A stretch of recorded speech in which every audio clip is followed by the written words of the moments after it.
Hello, everyone, and welcome.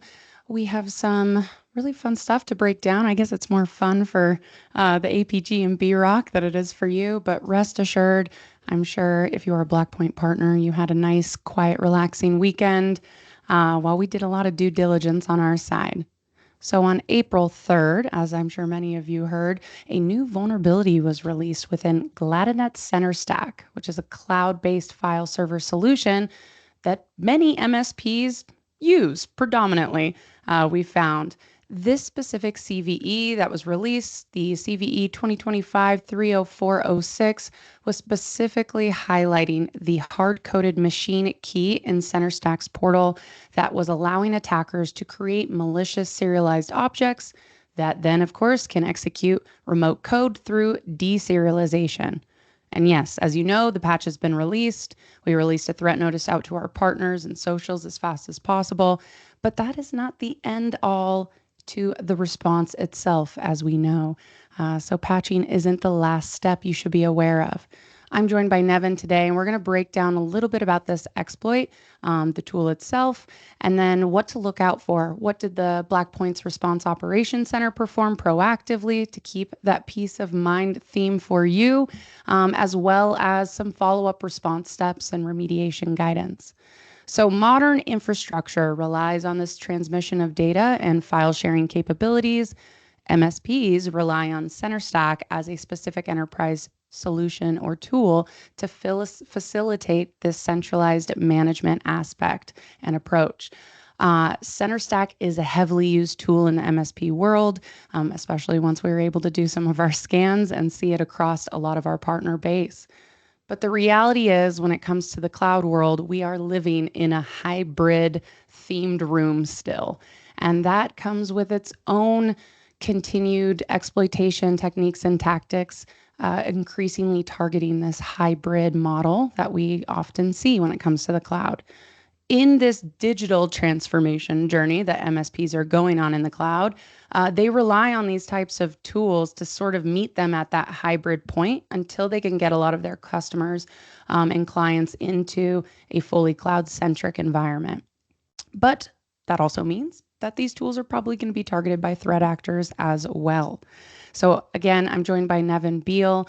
We're going to talk a little bit about what the B-Rock is seeing. So Nevin, from the SOC point of view, can you break down a little bit more of how this is exploited and what the SOC has done proactively to ensure our partners who are exposed can still enjoy the rest of their weekend rather than getting pwned and having to pick up the call? Yeah, no, absolutely. So when the machine key of an IIS application is compromised, attackers can leverage it to sign serialized objects. In other words, the payloads they're sending to the compromised server.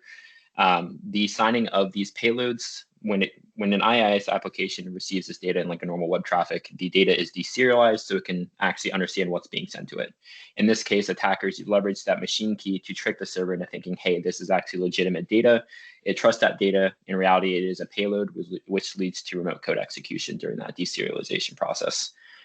For the proactive portion of how we've been handling this specific vulnerability is right when that vulnerability dropped, we begin scanning our customer base, looking for figuring out, hey, who has a vulnerable server, what's exposed, sort of understanding the threat landscape within our partner base, as well as once we understood that sort of scope of who is exposed, who is vulnerable, we then began immediately reaching out to our partners, helping them understand that they are vulnerable, working through the patching process, and just trying to mitigate the impact of this vulnerability.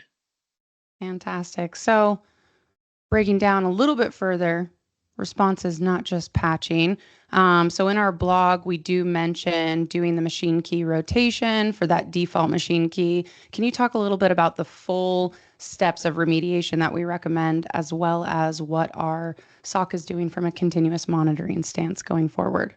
Yeah, no, absolutely. So the full steps of remediation, the vulnerability relies on that hard-coded machine key. So the biggest thing is rotating that machine key. As well as updating CentreStack to the latest version, which I think, if I remember correctly, it does automatically swap that machine key. However, it's during the new installation. The other biggest thing is just having an MDR. So within the SOC, we're constantly looking for exploitation of this specific vulnerability. In the case study of the blog, we did see an attacker leverage it or exploit this vulnerability during OAST testing or out-of-band application security testing. In other words, they're testing specific vulnerable servers to ensure that they can execute and exploit this vulnerability. We're keeping an eye out for anything tied to this specific vulnerability, as well as sort of anything more right of the kill chain when it leads to this exploitation. Fantastic.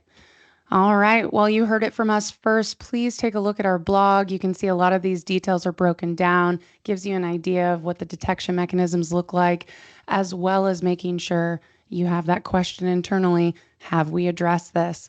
Make sure you like and subscribe and comment, because you'll be able to see a lot of these advisories that we're pushing out from APG and Blackpoint itself.